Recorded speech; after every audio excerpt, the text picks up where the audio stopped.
আমাদের অনন্য স্টোরি সকল প্রকার পার্ট গল্প দেখতে আমাদের চ্যানেলটি সাবস্ক্রাইব করে পাশে থাকা বেল আইকনটিতে ক্লিক করে অল নোটিফিকেশন অন করে দিন। হ্যাঁ হ্যাঁ, এখন সব দোষ তো আমারই। আমি দোয়া করি ওই বাঁদর ছেলে একটা মেয়ে হোক, আর ওই মেয়ের বিয়ের পর যখন ওর মেয়ে জামাই ওর পিছনে লাগবে, তখন ওই বাঁদর ছেলে হাড়ে হাড়ে টের পাবে। তখন আমি আমার নাচ জামাইয়ের পক্ষ নিয়ে ওই ছেলেকে শায়েস্তা করব। আফিফা হেসে বলল, আচ্ছা ঠিক আছে, সেদিন পর্যন্ত বেঁচে থাকলে করো। ওদের কথার মাঝখানে হঠাৎ করে সাজ্জাদের ছোট্ট মেয়েটা বলে উঠল, কাটাকালি। সঙ্গে সঙ্গে সবার সদর দরজার দিকে চোখ পড়ল। সারিকা দৌড়ে গেল কথার দিকে। কথাও এগিয়ে এসে কোলে তুলে নিল তার ছোট্ট আদরের ভাইজিকে। সারিকা ফুফির গলা জড়িয়ে আদুরে কণ্ঠে বলল, তুমি এতে তো কাটাকালি, এতদিন কেন আতুনি? কথার সারিকার গালে ছোট্ট চুমু বসিয়ে দিয়ে বলল, ওই দুষ্ট আঙ্কেলটা আছে না, আমাকে আসতেই দিচ্ছিল না। সারিকা থেমে থেমে বলল, দুত্তু আঙ্কেল কাকে বলতে? ইৎপত্ত আঙ্কেলকে?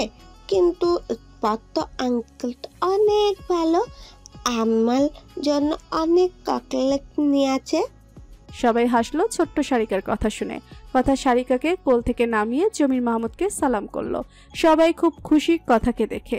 আফিফা মেয়ের কাছে এগিয়ে গিয়ে বলল, খুব দেখতে ইচ্ছে করছিল আমার মাটাকে। কথা মাকে জড়িয়ে ধরে বলল, সেই জন্যই তো চলে এলাম মা। আফিফা বলল, কিন্তু আসবি একবার, বলবি না ফোন করে? কথা বলল, কেন বলতে হবে কেন? আমি কি এইবারে পর হয়ে গেছি নাকি যে মেহমানদের মতো আসার আগে বলে আসতে হবে? সবাই হাসলো কথার কথা শুনে। সায়রা বলল, তোর মা সেই জন্য বলেনি কথা, তোর পছন্দের খাবার আগে থেকে তৈরি করে রাখবে, সেই জন্যই বলেছে। কথা বলল, কোনো খাবারের দরকার নেই, আমি আসছি, কিন্তু কিছুক্ষণের মধ্যেই চলে যাব। আফিফা বলল, এক্ষুনি তো এলি, আবার চলে যাবি? কথা বলল, হ্যাঁ মা, স্পর্শকে না জানিয়ে এসছি। উনি বাড়িতে আসার আগে তাড়াতাড়ি বাড়ি ফিরে যেতে হবে। আকরাম মাহমুদ বলল, কেন, ওই বাড়িতে আসলে ওকে জানিয়ে আসতে হবে কেন? আর এসে পড়েছি যখন, তখন জানালে সমস্যা কোথায়? ও কি তোকে এই বাড়িতে আসতে নিষেধ করে নাকি? কথা বলল, না বাবা, নিষেধ করবে কেন? কিন্তু আজ আসার কথা ওনাকে জানানো যাবে না, সমস্যা আছে। রিমি কথার দিকে ভুরু কুচকিয়ে তাকালো। কথা রিমির হাত ধরে বলল, রিমি, তোমার সাথে কিছু কথা আছে। কথা রিমির হাত ধরে উপরে উঠে তার ঘরের দিকে নিয়ে গেল। সবাই ভুরু কুচকিয়ে তাদের যাওয়ার দিকে তাকিয়ে রইল। কথা রিমিকে তার ঘরে নিয়ে গিয়ে বলল, রিমি, আজ সকালে যে স্টোরিটার কথা হচ্ছিল, সেই স্টোরিটা কালেক্ট করতে তোমার সাথে যেতে কেউ রাজি হয়েছে কি? রিমি এবার খুব ভালো করে বুঝতে পারছে কথার আজ এই বাড়িতে আসার উদ্দেশ্য। সে তার সাথে কথা বলতে আজ এই বাড়িতে এসেছে। রিমি ভুরু কুচকিয়ে বলল, সেটা জেনে তুমি কি করবে? নতুন ভূত চেপেছে মাথায়? কথা ভুলে যেও না, তুমি কিন্তু এখন একা নাও। তাই মাথায় যেটা ঢুকেছে সেটা ঝেড়ে ফেলে দাও। মনে রেখো, সবসময় সব সাহসিকতা মানায় না কথা। আর স্পর্শ তোমাকে কখনোই ওখানে যেতে দেবে না, তাই এইসব নিয়ে আর কোনো কথা নয়। এই কথা বলে রিমি চলে যেতে চাইলে কথা তার হাত ধরে বলল, আরে আমি তো এমনিতেই জিজ্ঞেস করছিলাম তোমার সাথে যেতে কেউ রাজি হয়েছে কিনা। রিমি বলল, না, ওখানে কেউ যেতে রাজি হয়নি। ওই জায়গাটা নাকি খুব রিস্ক কথা। সবাই বলছে জেনে বুঝে বাঘের ঘর থেকে কেউ পা রাখবে না। আর কেউ যেতে রাজি না হলেই বাকি, আমি একাই যাব ওখানে। যদিও আরো কয়েকজন হলে কাজটা সহজ হয়ে যেত, কিন্তু কিচ্ছু করার নেই। কথা এবার জোর গলায় বলল, আমি যাব রিমি। রিমি আবারও ভুরু কুচকে কথার দিকে তাকিয়ে বলল, কথা তুমি হয়তো ভুলে গেছো এই কাজটা স্পর্শে, ও যা বলবে সেটাই হবে। তুমি যদি আবার ওখানে যাওয়ার কথা বলো না, তাহলে স্পর্শ এই স্টোরিটা এমনিতেই ছেড়ে দেবে। ওর জেদ জানো তো তুমি। যদি তোমার আর স্পর্শে জেদের কারণে আমরা এই কাজটা হাতছাড়া করি, তাহলে আমাদের চ্যানেলের জন্য কত বড় একটা সুযোগ হাতছাড়া হয়ে যাবে, বুঝতে পারছো তো তুমি? হতে পারে এই নিউজটা এই বছরের জন্য আমাদের চ্যানেলে বেস্ট নিউজ হতে পারে। তাই এমন কোনো কাজ করো না যাতে স্পর্শ রেগে যায়। কথা রিমির হাত ধরে বলল, উনি জানতেই পারবে না আমি ওখানে যাব, তুমি ওনাকে কিছু বলবে না। রিমি বলল, মানে? কথা বলল, দেখো রিমি, তোমার সাথে ওখানে যেতে কেউ রাজি হচ্ছে না। তুমি বলছো তুমি একা ওখানে যাবে। তোমার একা ওখানে যাওয়ার কতটা রিস্ক সেটা তুমি জানো? আর তুমি কি মনে করেছো স্পর্শ তোমাকে একা ওখানে যেতে দেবে? ও কখনোই চাইবে না ওর চ্যানেলের জন্য কারো বিপদ হোক। আর তুমি তোর প্রিয় বন্ধু, তাই না? আর তাতে কি হবে, এমনিতেও এই নিউজটা আমাদের হাতছাড়া হয়ে যাবে। রিমি বলল। তুমি কি বলতে চাইছো? কথা বলল। রিমি, তুমি স্পর্শকে বলবে একটা মেয়ে খুঁজে পেয়েছো যে তোমার সাথে যেতে রাজি হবে, কিন্তু সে আমাদের অফিসের কোনো মেয়ে না। রিমি বলল। সেই মেয়েটাকে তুমি? কথা বলল। হ্যাঁ। রিমি হেসে বলল। কথা স্পর্শ ওই মেয়ের সাথে কথা বলতে চাইবে, আর তখন কি হবে? কথা বলল। কথা বলবো আমি ওনার সাথে, কিন্তু উনি আমাকে চিনতে পারবে না। রিমি হেসে বলল। স্পর্শ তোমাকে চিনতে পারবে না? কথা জোর গলায় বলল। না, উনি যাতে আমাকে চিনতে না পারে সেই দিকে আমি খেয়াল রাখবো, কিন্তু তুমি যেভাবেই হোক তোমার সাথে আমাকে নিয়ে যাওয়ার ব্যবস্থা করো। রিমি বলল। স্পর্শ আমাকে নির্ঘাত খুন করে ফেলবে। কথা কথা বলল। তুমি বলেছিলে না এই সুযোগটা সত্যিই আমাদের হাতছাড়া হয়ে যাবে, তাই কিন্তু হবে রিমি। স্পর্শ তোমাকে একা ওখানে যেতে দেবে না, আর না ওখানে তোমার সাথে যেতে কেউ রাজি হবে। রিমি কথার দিকে অসহায় কণ্ঠে বলল। কথা তুমি অসুস্থ? কথা বলল। আমি নিজের খেয়াল রাখতে পারবো রিমি, এতটাও বেখেয়াল নিশ্চয় আমি নই। রিমি কিছু একটা ভেবে বলল। আচ্ছা ঠিক আছে। কথা সঙ্গে সঙ্গে খুশি হয়ে রিমিকে জড়িয়ে ধরল। রিমি অবাক হয়ে কথার দিকে বড় বড় চোখ করে তাকিয়ে বলল। আস্তে, ব্যথা পাবে তো। বললাম না তুমি এখন একা নাও। এত লাফালাফি করা ঠিক না। কথা কথা বলল। আচ্ছা ঠিক আছে। তারপর দুজনেই হাসলো। স্পর্শ অফিস থেকে আসার আগেই কথা বাড়িতে চলে এলো। কথা বাড়ি ফেরার কিছুক্ষণ পরে স্পর্শ বাড়ি ফিরে এলো। স্পর্শ বাড়িতে এসে কথার সাথে একটা কথাও বলছে না। ফ্রেশ হয়ে বিছানায় গা এলিয়ে দিয়েছে। সকালে অফিসে কথা ওই নারী পাচারকারী চক্রের আস্তানায় যাওয়ার কথা বলাতে ওই সময় থেকে স্পর্শ রেগে আছে কথার ওপর। কথাও বিষয়টা বুঝতে পারছে। সে মনে মনে ভাবছে যেহেতু তার ওখানে যাওয়া ফাইনাল হয়ে গেছে, তাই এখানে স্পর্শকে রাগানো ঠিক হবে না। সে যাতে কোনোভাবেই কথাকে সন্দেহ না করতে পারে, তাই কথা নিজে থেকে স্পর্শের কাছে গেল তার রাগ ভাঙাতে। স্পর্শ অন্ধকার ঘরে কপালে হাত রেখে চোখ বন্ধ করে বিছানায় শুয়ে আছে। কথা ঘরে এসে লাইট জ্বালিয়ে দিল। হঠাৎ করে চোখে আলো পড়াতে স্পর্শ কপাল খিচে সামনে তাকিয়ে কথাকে দেখে আবারও অভিমানী ভঙ্গিমায় কপালে হাত ঠেকিয়ে চোখ বন্ধ করে নিল। কথা মুচকি হেসে এগিয়ে গিয়ে তার পাশে বসতে স্পর্শ এবার পাশ ফিরে শুয়ে পড়ল। কথা বুড়ো কুচকিয়ে তাকালো স্পর্শের দিকে, আদুরি কণ্ঠে বলল। এতটা ইগনোর করছেন আমায়, কথা বলবেন না আমার সাথে? স্পর্শ কোনো উত্তর দিল না, পাশ ফিরে শুয়ে রইল। কথা আবারও বলল। আমি তো শুধু যেতে বলেছিলাম, যাইনি তো। আচ্ছা ঠিক আছে, যেতে বলেছিলাম তো ঠিক আছে। ওই কথাটা বলার জন্য সরি। স্পর্শ এবারও কোনো কথা বলল না, চুপ করে শুয়ে রইল। কথা এবার স্পর্শের দিকে তাকিয়ে ন্যাকা কান্নার অভিনয় করে বলল। বুঝতে পেরেছি আপনি আমার সাথে কথা বলবেন না, আর বলবেনই বা কেন? আমাকে তো এখন আপনার ভালোই লাগে না, আর ভালোই বা লাগবে কেন? অফিসে তো দেখে এসছি সুন্দরী সুন্দরী নতুন মেয়ে ঢুকেছে অফিসে, হয়তো তাদের সাথে কথা বলতেই বেশি ভালো লাগে, তাই তো আমার সাথে কথা বলতে ইচ্ছে হয় না। স্পর্শ বুড়ো কুচকালো কথার ন্যাকা কান্না দেখে।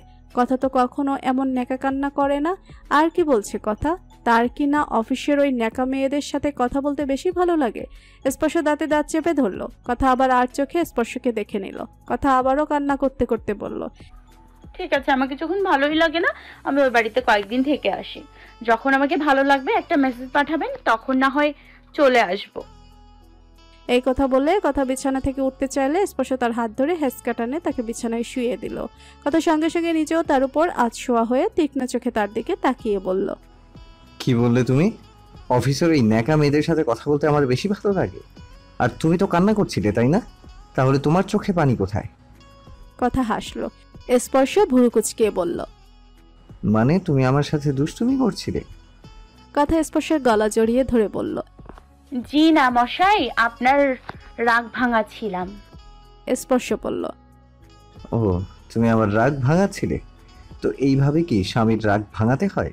স্বামীর রাগ কি করে ভাঙাতে হয় সেটাও কি শেখনি এতদিনে? কথা স্পর্শের থেকে চোখ নামিয়ে বলল। কি করে ভাঙাতে হয়? স্পর্শ কথাকে আরো কাছে টেনে বলল। সেটা তো প্র্যাকটিক্যালি দেখাতে হবে বউ পাখি, শেখাতে হবে না বলো। কথা স্পর্শকে ঠেলে সরিয়ে দিতে চাইলেও পারল না।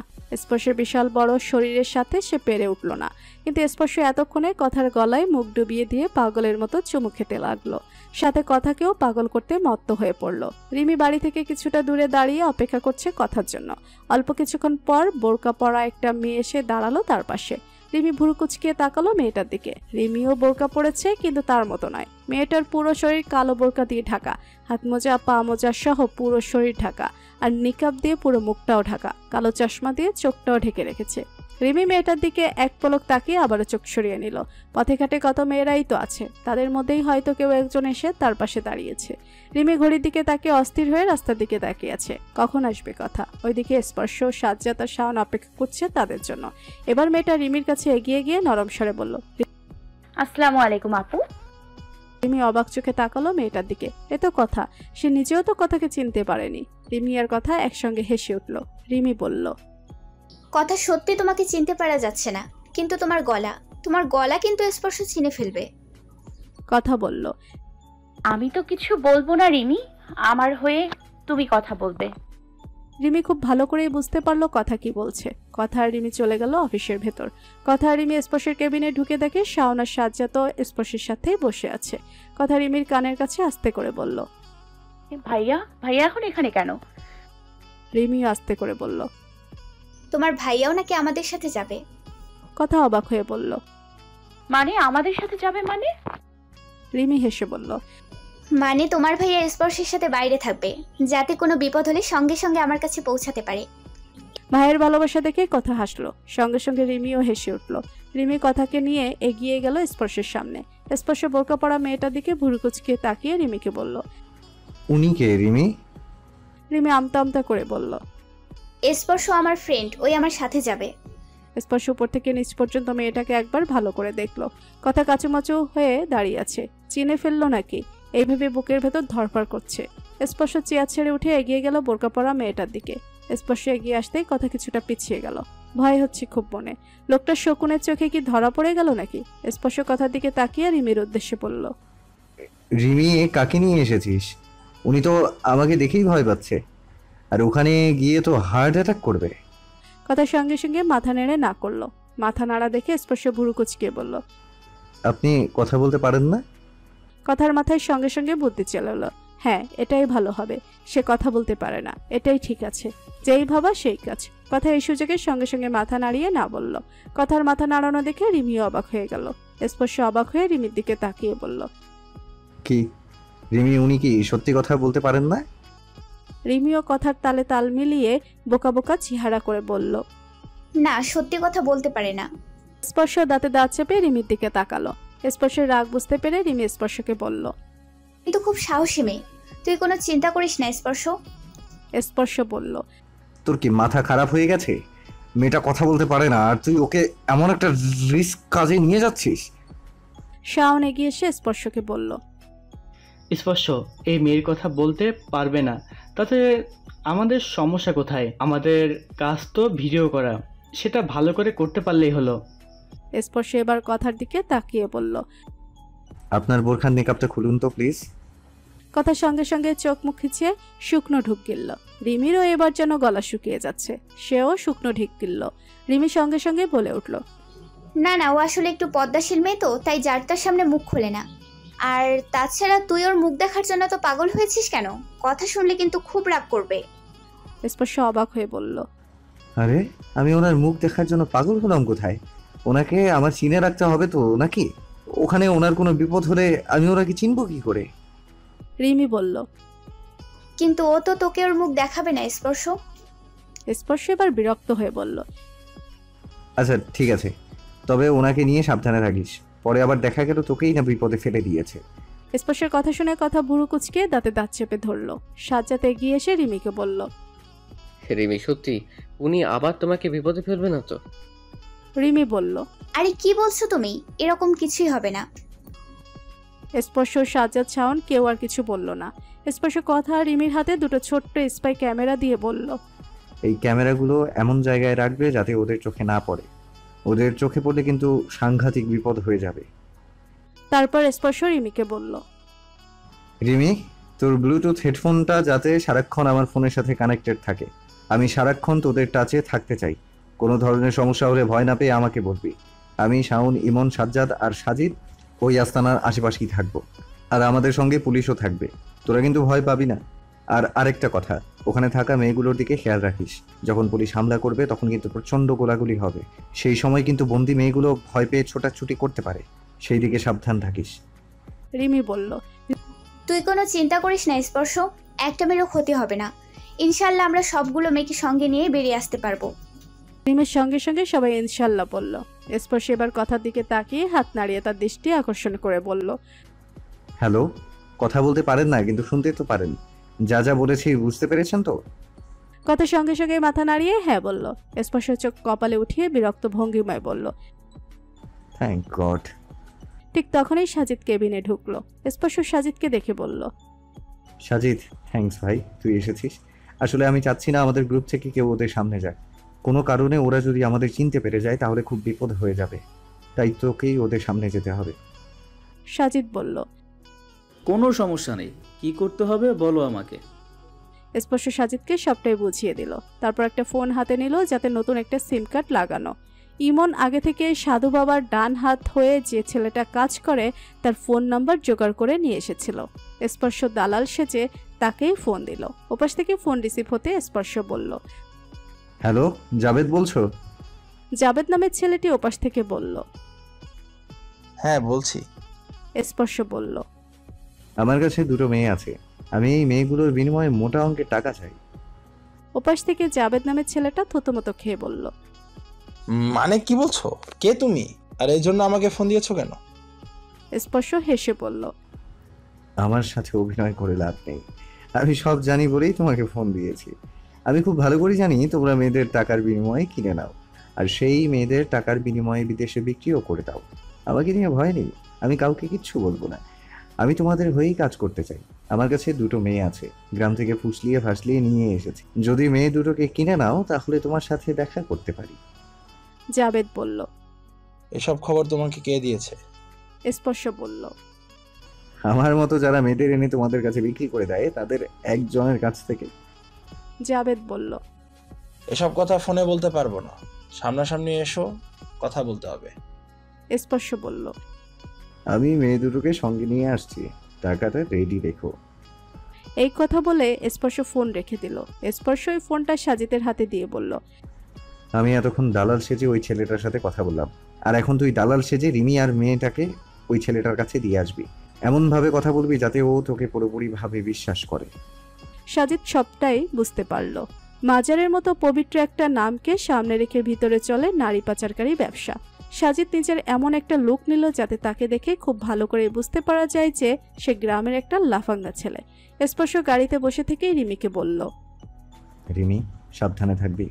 তোর সাথে ফ্রেন্ডকেও সাবধানে থাকতে বলবি। আমার কিন্তু ওকে নিয়ে টেনশন হচ্ছে। ওর জন্য না আমাদের বিপদে পড়তে হয়। আর শোন, যেভাবে যেভাবে বলেছি ঠিক সেভাবেই থাকবি, আর সব সময় আমার সাথে ফোনে টাচে থাকবি। রিমি স্পর্শের কথায় মাথা নাড়িয়ে গাড়ি থেকে নেমে যেতে চাইলে সাজ্জাদ খপ করে রিমির হাত ধরে ফেলল। রিমির হাতটা বুকের সাথে মিশিয়ে বলল, সাবধানে থাকবে। আমি তোমার জন্য টেনশনে থাকবো। জোকের বসে এমন কোনো কাজ করার দরকার নেই যাতে নিজের ক্ষতি হয়।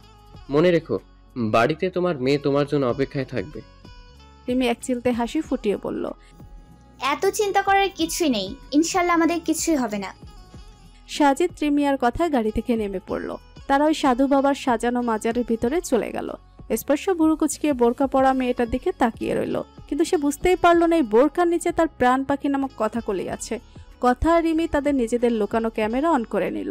তারা মাজারের ভিতরে গিয়ে দেখে চারিদিকে মানুষ। সেটাই স্বাভাবিক। এই মানুষগুলো তা জানে না যে তারা নামমাত্র একটা ভণ্ড বাবার মাজারে এসে জড়ো হয়েছে যার যার সমস্যা নিয়ে। মানুষগুলো এত বোকা কেন? এত সহজ পথ থাকতে তারা কঠিন পথগুলো বেছে নেয় না কেন? কেন তারা গভীর রাতে 2 রাকাত তাহাজ্জুদ নামাজে দুহাত মেলে ধরতে পারে না সমস্যা সমাধানের অধিকারীর কাছে, যার কাছে সব সমস্যার সমাধান আছে?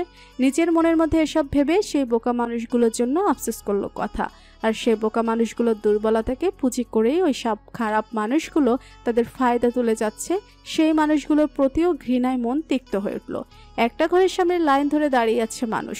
বাইরে থেকে দেখা যাচ্ছে পীর বেশে বসে আছে একটা লোক, আর তার চরণ ছোঁয়ার জন্য আফ হতাশ করে যাচ্ছে বাইরে থাকা তার অন্ধভক্তরা।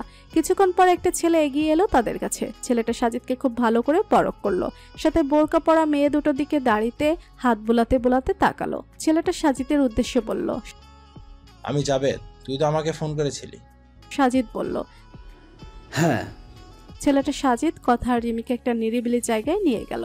জাবেদ সাজিদের উদ্দেশ্যে বলল, কে ওরা? কোত্থেকে নিয়ে এসেছিস ওদের? সাজিদ জাবেদ ছেলেটার হাত ধরে তাকে কিছুটা দূরে নিয়ে গেল। এমন একটা ভাব করলো যাতে সে সত্যি সত্যি মেয়ে দুটোকে বিক্রি করতে এসেছে। জাবেদ সাজিদকে ধমকের সুরে বলল, আরে হাত ধরে টানাটানি করছিস কেন? সাজিদ বলল, আরে মেয়েগুলোর সামনে কথা বললে ওরা শুনে ফেলবে, তো ওরা তো বুঝে ফেলবে আমি ওদেরকে বিক্রি করতে এসেছি। জাবেদ বলল, ও মেয়ে দুটি জানে না বুঝি? সাজিদ বলল, আরে জানবে কি করে, ওদেরকে তো আমি শহরে কাজ জোগাড় করে দিব বলে নিয়ে এসেছি। ওরা দুই বোন, ওরা দুজনেই আমাকে একদম খুব বিশ্বাস করে আমার সাথে চলে এসেছে আর কি। যাই হোক, ওদের বাবা মা কেউ নেই, তাই খোঁজ খবর নেওয়ারও কোনো ঝামেলা নেই। জাবেদ কথা রিমির দিকে শয়তানি হাসি হেসে বলল, তাহলে তো খুবই ভালো। তো মেয়ে দুটো দেখতে কেমন? ভালো তো? দেখতে ভালো না হলে কিন্তু রাখা যাবে না, বুঝতেই তো পারছিস বিদেশের খরিদ্দাররা সুন্দরী মেয়ে খুঁজে। সাজিদ মনে মনে রাগে দাঁতে দাঁত চাপলো। ইচ্ছে করছে এখনই দুঘা লাগিয়ে দিতে, কিন্তু তার কিছু করার নেই। সাজিদ বলল, হ্যাঁ খুব সুন্দর, গ্রামের সবচেয়ে সুন্দরী মেয়ে। জাবেদ আবারও তাদের দিকে তাকিয়ে দাড়িতে হাত বোলাতে বোলাতে বলল, তো একবার দেখে নেওয়া ভালো যে কেমন সুন্দরী, আয় দেখি। জাবেদ আর সাজিদ এগিয়ে গেল কথা রিমির দিকে। সাজিদ রিমিকে জাবেদের সন্দেহ মেটাতে তার সামনে বলল, শোনো, এই মাজারেই তোমাদের চাকরির ব্যবস্থা করেছি। এই যে উনি আছে না, উনি তোমাদের সব কাজ বুঝিয়ে দেবে, বুঝতে পেরেছো? জাবেদ বলল, হ্যাঁ, এই মাজারের পরিষ্কারের কাজ দেওয়া হলো তোমাদের, আজ থেকে তোমরা এখানেই থাকবে। তোমাদের মুখটা একটু দেখি, তোমাদের কাজ দিলাম, তোমাদের তো চিনে রাখা দরকার। রিমি সঙ্গে সঙ্গে তার মুখ থেকে নিকাবটা সরিয়ে নিল। রিমিকে দেখে জাবেদের চোখ মুখ উজ্জ্বল হয়ে উঠল। জাবেদ বলল, বাহ বাহ, খুব সুন্দর। তো আরেকজন মুখ দেখাচ্ছে না কেন? ওকে বলো মুখ দেখাতে। রিমি ভয়ার্ত চোখে তাকালো কথার দিকে। এখানে তো সাজিদ আছে, এই ছেলেকে মুখ দেখাতে গেলে তো সাজিদ কথাকে দেখে ফেলবে, আর তখন যদি সাজিদ ওর সামনেই কিছু বলে ফেলে তাহলে তো সর্বনাশ হয়ে যাবে। জাবেদ আবারও ধমকের সুরে বলল, মুখ না দেখালে কিন্তু এখানে কাজ দেওয়া হবে না। জাবেদের এই কথা শুনে কথা আরো বিপদে পড়ে গেল। মুখ না দেখালে তো এখন তাকে এখান থেকে ফিরেই যেতে হবে। এত প্রচেষ্টা করে কোনো লাভ হবে না। কথা ভয়ে ভয়ে তার মুখের উপর থেকে তার মুখের নিকাবটা সরিয়ে নিল। সঙ্গে সঙ্গে সাজিদের চোখ বড় বড় হয়ে গেল। এ তো কথা এখানে কি করে এলো? সাজিদ কিছু বলতে যাবে তখনই কথা রিমি মাথা নেড়ে তাকে ইশারা করলো কিছু না বলতে। সাজিদ তাতে দাঁত চেপে তীক্ষ্ণ চোখে কথার দিকে তাকালো। কথার সঙ্গে সঙ্গে জাবেদের চোখের আড়ালে সাজিদকে হাত জোর করলো। সাজিদও বুঝতে পারলো এখন সে যদি কিছু বলে তাহলে তারা সবাই বিপদে পড়ে যাবে, কারণ এখন তারা সম্পূর্ণ ওদের কবজায় আছে। জাবেদ কথার দিকে এক দৃষ্টিতে তাকিয়ে বলল, আরে ভাই, এ কাঁধে নিয়ে এসেছিস? এরা তো মেয়ে নয়, হুড়পড়ি। আমারই তো নেশা লেগে গেছে। সাজিদ সঙ্গে সঙ্গে হাত মুষ্টিবদ্ধ করে রাগ নিয়ন্ত্রণ করার চেষ্টা করছে। ইচ্ছে করছে এখনই কথা রিমিকে সঙ্গে নিয়ে এখান থেকে বের হয়ে যেতে, কিন্তু এখন তো তাও সম্ভব নয়। ও যেতে চাইলে ওরা ওকে ওদের নিয়ে যেতে দিবে না। সাজিদ কথার দিকে তাকিয়ে মনে মনে বলল, কেন এমন করলি কথা? বাইরে গিয়ে স্পর্শকে আমি কি করে কথা বলবো? জাবেদ সাজিদকে রেখে কথা রিমিকে সঙ্গে করে একটা ঘরে নিয়ে গেল। কথা একবার ভালো করে রুমটা দেখে নিল। দেখলো ঘরটাতে সিসি ক্যামেরা লাগানো, তার মানে ঘরে মেয়েরা কি কি করছে সেটা বাইরে থেকে সবটাই তারা নজর রাখে। জাবেদ কথা রিমিকে বলল, তোমরা এখানেই থাকো, রাতে তোমাদের কাজ বুঝিয়ে দেওয়া হবে। কথা বলল, রাতে কেন? আমাদের তো বলেছিলেন এই মাজার পরিষ্কার রাখার কাজ দেবেন। জাবেদ বলল, হ্যাঁ, কিন্তু এখন মত পাল্টিয়েছে, তোমাদের রাতে এক জায়গায় নিয়ে যাবো আর সেখানেই তোমাদের কাজ দেওয়া হবে। কথা রিমি বুঝতে পারলো রাতেই তাদের গোপন আস্তানায় নিয়ে যাওয়া হবে। জাবেদ আবারও বলল, আর হ্যাঁ, তোমাদের হাতের ফোনগুলো আমার হাতে দাও। কথা রিমি দুজনের দিকে তাকালো। রিমি বলল, কেন ফোন কেন? জাবেদ এক ধমক দিয়ে বলল, যা বলছি তাই করো। কথা আর রিমি তাদের হাতে থাকা ফোনগুলো জাবেদের হাতে দিয়ে বলল। জাবেদ ফোনগুলো হাতে নিয়ে হাসলো, কিন্তু সে বুঝতেই পারলো না এই ফোনগুলোর নাম মাত্রই ফোন ছিল। তারা আগে থেকেই জানতো তাদের হাত থেকে ফোন নিয়ে নেওয়া হবে, তাই তারা তাদের নিজেদের ফোনগুলো বোরকার নিচে লুকিয়ে রেখেছিল। জাবেদ আবারও বলল, কোনো রকমের চিৎকার চেঁচামেচি করবে না। বাইরে থেকে কেউ যদি তোমাদের আওয়াজ শুনতে পায় তাহলে কিন্তু একবারে প্রাণে মেরে ফেলবো। আমি কিছুক্ষণ পর আবার এসে তোমাদের দেখে যাব। এই কথা বলে জাবেদ নামের ছেলেটি দরজা বন্ধ করে বাইরে থেকে তালা লাগিয়ে দিল। জাবেদ রুম থেকে বাইরে বেরিয়ে এসে সাজিদের হাতে মোটা একটা টাকার বান্ডিল ধরিয়ে দিয়ে বলল, এই নে, তোর কাজে বস খুব খুশি হবে, তাই বসের আমি তোকে খুশি করে দিলাম। ভবিষ্যতে এরকম আরও কাজ করতে পারলে আরও খুশি করে দিব। আর শোন, এখন কিন্তু তুই আমাদের দলের লোক, তাই আমাদের কোনো বিপদ হলে তোরও বিপদ হবে, তাই কেউ যেন আমাদের এই ব্যবসার খবর না জানে। সাজিদ মাথা নুয়ে বলল, সে বুঝতে পারছে এবার তাকে যেতে হবে। কথার জন্য খুব চিন্তা হচ্ছে, সে প্রেগনেন্ট। এই অবস্থায় তাকে একা ফেলে এখানে যাওয়া খুব রিস্ক হয়ে যাবে। সাজিদ বুঝতে পারছে না কি করবে। তার ভাবনার মধ্যেই তাকে ধমক দিয়ে জাবেদ বলে উঠল, কিরে, তোর মুখ দেখে মনে হচ্ছে তুই খুশি হসনি, কিন্তু এর থেকে বেশি টাকা দেওয়া তো সম্ভব না। তোকে এই টাকা নিয়ে চলতে হবে, আর এক্ষুনি যেতে হবে। সাজিদ বলল, না, টাকার কোনো সমস্যা না। আচ্ছা ঠিক আছে, যাচ্ছি। এই কথা বলে সাজিদ নিরুপায় হয়ে সে চলে গেল। বাইরে এসে কথা ভিতরে আছে। সাজিদের মুখে এই কথা শুনে স্পর্শের মাথা গরম হয়ে গেছে। রাগে মুখ দিয়ে কথা বের হচ্ছে না। সাজ্জাদও খেপে গেছে বোনের ওপর। সাজ্জাদ সমানে বোনকে বকে যাচ্ছে, কিন্তু স্পর্শ কোনো কথাই বলছে না। মনে মনে নিজেকে গালি দিতে লাগলো। একবার যদি মুখ থেকে কাপড়টা সরিয়ে দেখত তাহলেই কথা চালাকি সব ধরা পড়ে যেত। স্পর্শ মনে মনে বলল, কেন আমার কথা শুনলে না? কথাগুলি তুমি কেন বুঝো না? তুমি আমার হৃদয়ের সবচেয়ে দুর্বল জায়গায় অবস্থান করো। তোমার কিছু না হয়ে যায় সেটা ভাবতে হৃৎপিণ্ড কেঁপে ওঠে আমার। ভালোবাসি রাখি, খুব ভালোবাসি। স্পর্শ চোখ ছলছল করে উঠল। স্পর্শ সঙ্গে সঙ্গে ফোন হাতে নিয়ে কথাকে ফোন করলো। কথার ফোন বেজে উঠল। কথা বুঝতে পারলো স্পর্শ ফোন করেছে। মনে হয় তার উপর প্রচণ্ড রেগে আছে। এখন ফোন রিসিভ না করলে রাগ নিয়ন্ত্রণ করতে না পেরে আবার এখানেই চলে আসবে ওই বদরাগী মানুষটা। এই সব ভেবে কথা স্পর্শের বকুনি খাওয়ার জন্য তৈরি হয়ে তার কানে লাগানো হেডফোনটা সুইচ অন করে নিল, আর সিসি ক্যামেরার উল্টো দিকে ঘুরে গেল যাতে তাকে কথা বলতে না দেখা যায়। কথা ফোন রিসিভ করতেই স্পর্শ ধমকের বদলে শান্ত গলায় বলল, ভালোবাসি পাখি, নিজের জীবনের থেকেও বেশি। তোমার সাথে সাথে তাকেও যে আমার অংশ, সে তোমার গর্ভে আছে। কথা বুঝতে পারছে ফোনের অপর পাশের মানুষটার চোখ ভিজে আছে। মানুষটার ভেজা চোখ নিজের চোখের সামনে ভেসে উঠতেই কথার চোখও ছলছল করে উঠল। সে শুধু বলল, আমিও ভালোবাসি আমার প্রাণের মানুষটাকে, আর তাকেও যে তার অংশ, আর সে আমার গর্ভে। পুরোপুরি খেয়াল রাখবো তার, আর সাথে সাথে আমার পাখিরও। এই কথা বলে কথা ফোন রেখে দিল, কিন্তু অপর পাশের মানুষটার মন কিছুতেই শান্ত হতে পারছে না। বেশ কিছুক্ষণ পর দরজা খোলার শব্দ হলো। কথা আর রিমি বুঝতে পারছে কেউ তালা খুলে ভিতরে ঢুকছে। কথা আর রিমি দুজনেই তাদের গোপন ক্যামেরা অন করে নিল, আর সাথে তাদের ফোন ও স্পর্শের ফোনের সাথে কানেক্ট করে নিল। স্পর্শ, সাজ্জাদ, সাজিদ, শাওন, ইমন সবাই মাজারের বাইরে কিছুটা দূরে গাড়ি নিয়ে দাঁড়িয়ে আছে। তারা অপেক্ষা করছে কথা আর রিমিকে কখন ওই গোপন আস্থানায় নিয়ে যাওয়া হবে। দরজা খুলে জাবেদ ঘরে ঢুকলো। সাথে ভণ্ডপীর বাবাও আছেন। মাঝবাসীর শ্যামলা শরীরে দুধ সাদা পোশাক, চুল খোলা, লম্বা দাড়ি আর গোফে মুখ ভর্তি, সাথে গলায় কোমরে বিভিন্ন তাবিজ রকমের ঝুলানো। ওদিকে কথা আর রিমির গোপন ক্যামেরার মাধ্যমে স্পর্শ গাড়িতে বসে ল্যাপটপে সবকিছু দেখতে পাচ্ছে। ভণ্ড বাবা এগিয়ে গেল কথা আর রিমির দিকে। তাদের দুজনের চারদিকে ভালো করে দেখে বলল, তুই ঠিকই বলেছিস যাদেব, মালগুলো তো সেই সুন্দর, মজা পাওয়া যাবে খুব। রেখে দেব নাকি এক রাতে? জাবেদ দাড়িতে হাত বুলাতে বুলাতে শয়তানি হাসি হেসে বলল, আপনার ইচ্ছা হুজুর। ওই ভণ্ড পীরের মুখে এই কথা শুনে স্পর্শের সারা শরীরের রগ রাগে ফুলে উঠল। সাজ্জাদ, সাজিদ, শাওন সঙ্গে সঙ্গে দাঁতে দাঁত চেপে হাত মুষ্টিবদ্ধ করে রাগ নিয়ন্ত্রণ করার চেষ্টা করছে, কিন্তু স্পর্শ পারল না তার রাগ নিয়ন্ত্রণ করতে। সে ল্যাপটপ ছুঁড়ে ফেলে দিয়ে রাগে গজগজ করতে করতে বলল, শাওন, পুলিশ খবর দে, আমি এক্ষুনি গিয়ে ওদেরকে নিয়ে আসবো। এই কথা বলে স্পর্শ গাড়ি থেকে নামতে চাইলে সবাই তাকে আটকিয়ে বলল, স্পর্শ, শান্ত হ। ওই রকম দেখলে অবশ্যই আমরা ওদেরকে গিয়ে নিয়ে আসব, কিন্তু এখন রাগের মাথায় কিছু করা ঠিক হবে না। আমাদের সব প্ল্যান ভেস্তে যাবে স্পর্শ। তারা সবাই মিলে স্পর্শকে সামলিয়ে নিল। ওইদিকে ভণ্ড পীর আবারও বলল, না থাক, এইগুলো থেকে ভালো টাকা কামানো যাবে। ইউজ করা হলে আবার দাম কমে যাবে। জাবেদ বলল, ঠিক বলছেন হুজুর। ভণ্ড পীর সাহেব বলল, ভালো করে খেয়াল রাখিস, রাতের আগে তো আর এইগুলোকে নিয়ে বের হতে পারবি না। জাবেদ বলল, জি হুজুর। এরপর জাবেদ সহ ওই ভণ্ড পীর বাবা আবারও ঘর বন্ধ করে চলে গেল মাঝরাতে।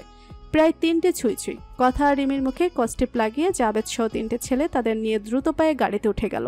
জাবেদ আর একটা ছেলে সামনে বসেছে, আর 2টো ছেলে কথা আর রিমির দুপাশে বসে আছে।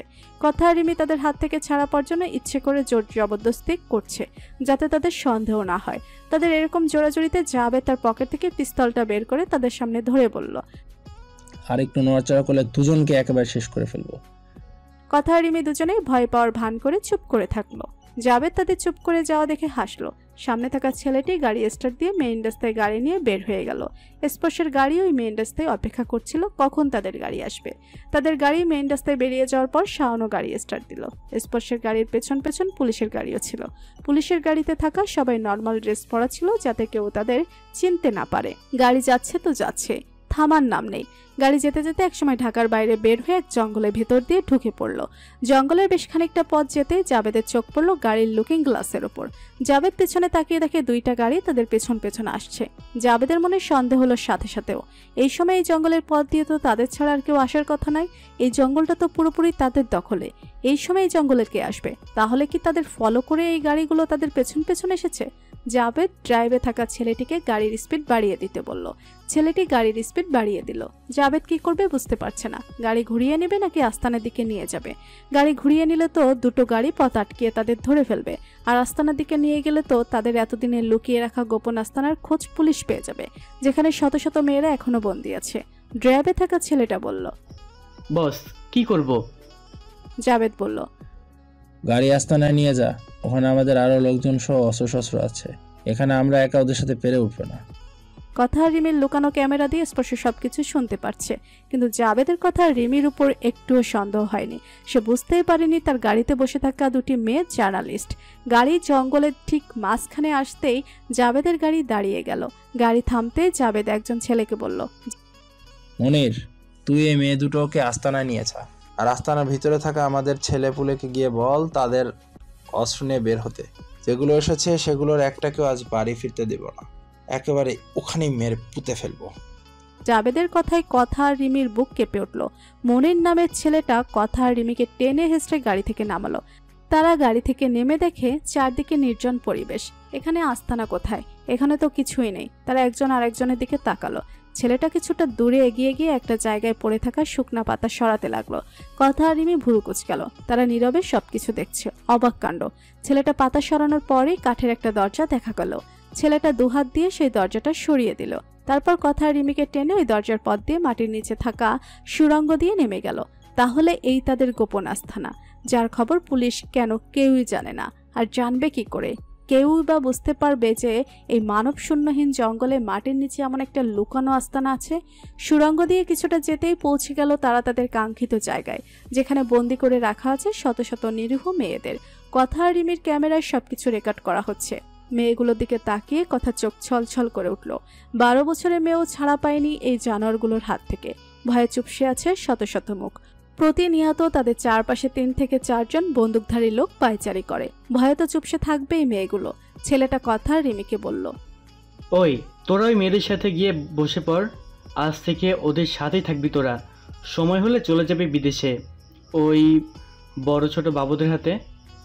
এই কথা বলে ছেলেটা হাসতে লাগলো, আর তার সাথে সাথে অন্য সব ছেলেরাও হাসতে লাগলো। ঠিক তখনই বাইরে প্রচন্ড গোলাগুলির আওয়াজ শোনা গেল। বাইরে গোলাগুলির আওয়াজে কথা রিমির বুক কেঁপে উঠল। তারা দুজন দুজনের দিকে তাকালো।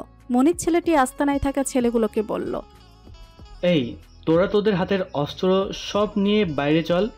কতগুলো কুত্তার দল আমাদের পিছু নিয়েছে, সবগুলোকে আজ মেরে এখানেই পুঁতে ফেলতে হবে। বসের হুকুম। এই কথা বলে সবাই তাদের হাতের বন্দুক দিয়ে দৌড়ে বাইরে বেরিয়ে গেল। বন্দুকের আওয়াজ শুনে সব মেয়েরাও ভয়ে চুপসে গেছে। কথা রিমি তাদেরকে আশ্বাস দিয়ে বলল, তোমরা সবাই ভয় পেও না, পুলিশ এসছে তোমাদের এখান থেকে উদ্ধার করতে। তোমরা সবাই এখান থেকে মুক্তি পেয়ে যাবে ইনশাআল্লাহ। তাদের কথা শুনে মেয়েদের চোখ মুখ খুশিতে উজ্জ্বল হয়ে উঠল। একজন বলল, তোমরাও কি পুলিশের লোক? কথা মুখে হাসি ফুটিয়ে বলল, না, আমরা পুলিশের লোক নই, কিন্তু আমরাও এসেছি তোমাদের সাহায্য করতে। মেয়েদের কয়েকজন এসে কথা আর রিমিকে খুশিতে জড়িয়ে ধরল। তারা কখনো ভাবতেই পারেনি তারা এখান থেকে কখনো মুক্ত হতে পারবে। কথা একটু দূরে চলে গেল। স্পর্শের ফোনের সাথে কানেক্ট পাওয়া যাচ্ছে না, খুব চিন্তা হচ্ছে। রিমি ওদিকে সাজ্জাদ, সাজিদ, শাওনকে ফোনে পাচ্ছে না। রিমি এগিয়ে গেল কথার কাছে, কথা বলল। রিমি পেলে কাউকে? রিমি বলল, না, কথা কেউ ফোন ধরছে না, বুঝতে পারছি না কি করব। কথা বলল, বাইরে যাব। রিমি অবাক হয়ে বলল, কি বলছো? এই গোলাগুলির মধ্যে তুমি বাইরে যাবে? না কথা। কথার চোখ ছলছল করে উঠল। মনে হচ্ছে এখানে আর এক মুহূর্তেও থাকলে দম বন্ধ হয়ে আসবে তার। কথা রিমির সাথে আর কোনো কথা না বলে বাইরের দিকে দৌড় দিল। রিমিও কথার পিছু পিছু যেতে চাইলে একটা কম বয়সী মেয়ে এসে রিমির পা জড়িয়ে ধরে বলল, আমাদের সাইরা যায়ের না আপা, আপনি তো আমাদের বাসাইতে আইসেন তাই না? তাইলে কই যান আমাদের সাইরা? আমাদের সাথে কইরা নিয়ে যান আপা। এই মেয়েটার সাথে সাথে সব মেয়েরা ওই রিমির পায়ের কাছে এসে পড়তে লাগলো। রিমির বুকের ভিতর হাহাকার করে উঠল। সে এই মেয়েগুলোকে ছেড়ে আর এক পাও এগোতে পারল না। ওদিকে বাইরে কি হচ্ছে সেটা জানার চেষ্টায় মনের ভেতর অশান্ত হয়ে আছে। কথাও না শুনে বাইরে চলে গেল। ওর কিছু হয়ে গেলে স্পর্শকে কি জবাব দিবে রিমি, এইসব ভেবে রিমির চোখ ছলছল করে উঠল। কথা সুড়ঙ্গ দিয়ে উপরে উঠে গেল। দরজাটা আধখোলা করে মুখটা বের করে কাউকে দেখতে পেল না, শুধু প্রচণ্ড গুলির আওয়াজ আসছে। দুই পক্ষেই গাছের আড়াল থেকে গুলি ছোড়াছুড়ি করছে। চারদিকে তাকিয়ে স্পর্শকে খুঁজতে লাগলো, কিন্তু কোথাও সে নেই। আর না সাজ্জাদ, সাজিদ, শাওন তাদেরও দেখা যাচ্ছে। কথার ভীষণ চিন্তা হলো। দরজা খুলে বেরিয়ে গেল। কিছুটা দূরে দাঁড়িয়ে থাকা গাড়ির দিকে দৌড়ে এগিয়ে যেতেই একটা শক্তিশালী বাহুর হ্যাঁচকা টানে সেই বুকে গিয়ে ধাক্কা খেল। কথা বুড়কুচকে মাথা তুলতে অশান্ত মনটা শান্ত হয়ে গেল নিমেষে। চোখটাও ছলছল করে উঠল, সাথে সাথে মুখে হাসি ফুটে উঠল কথার। কিন্তু মন যাকে দেখে শান্ত হলো সে ধমকের সুরে বলল, এই কোলাগুলির মধ্যে তুমি বাইরে বেরিয়ে এলে? তুমি কি নিজেকে নিয়ে একটু ভাবতে পারো না? কথা করি কেন আমারই তোমাকে নিয়ে সব সময় ভাবতে হয়? কথা ছলছল চোখে স্পর্শের দিকে তাকিয়ে বলল, কারণ ভালোবাসেন আপনি আমায়, আর আমি আপনাকে। টেনশন হচ্ছিল খুব, ফোন ধরছিলেন না তাই। স্পর্শ কথাকে থামিয়ে দিয়ে বলল, চুপ, আর একটাও কথা নয়, এসো আমার সাথে। এই কথা বলে স্পর্শ কথাকে নিজের দুহাত দিয়ে আগলে নিয়ে এ প্রচন্ড গোলাগুলির মধ্যেই এগিয়ে গেল গাড়ির দিকে। গাড়ির দরজা খুলে কথাকে গাড়িতে বসিয়ে দিয়ে বলল, গাড়ি থেকে এক পাও নড়বে না। এই কথা বলে স্পর্শ গাড়ির দরজা বন্ধ করে দিতে চাইলে কথা স্পর্শের হাত তার দুই হাত দিয়ে শক্ত করে ধরে নিল। স্পর্শ মাথা ঘুরিয়ে কথার দিকে তাকিয়ে দেখে কথার গাল গড়িয়ে অনবরত পানি পড়ছে। স্পর্শ হেসে শান্ত কণ্ঠে বলল, কি হয়েছে বাকি? কথা স্পর্শের হাতটা নিজের বুকের সাথে মিশিয়ে বলল, আপনি যাবেন না। ভাইয়া কোথায়? সাজিদ ভাইয়া, শাওন, ওরা কোথায়? ওদের বলুন চলে আসতে, আমার খুব ভয় করছে। স্পর্শ কথার পাশে বসে তার দুই গালে দুহাত রেখে বলল, ভয় পাচ্ছ তুমি বাকি? এই বিপদের মধ্যে এতগুলো মেয়েকে রেখে ফিরে যাব আমরা? শুধু কি নিউজ কালেক্ট করতে এসেছি আমরা? নিউজ কালেক্ট করা হয়ে গেছে বলে সঙ্গে করে নিয়ে যাব না ওদের? তুমি তো এসেছিলে না তাদের সঙ্গে করে নিয়ে যেতে? কথা স্পর্শের দুহাত চেপে ধরে বলল, হ্যাঁ, কিন্তু পুলিশ তো আছে তাই না? তাহলে আমাদের যাওয়ার দরকার কি? ওদের হাতে অস্ত্র আছে, পুলিশের হাতে অস্ত্র আছে, কিন্তু আপনারা তো নিরস্ত্র তাই না? এইগুলা গুলির মধ্যে যদি আপনাদের কিছু হয়ে যায়, না না না, আমি আপনাকে ছাড়তে পারবো না। আপনি ওদেরও বলুন চলে আসতে।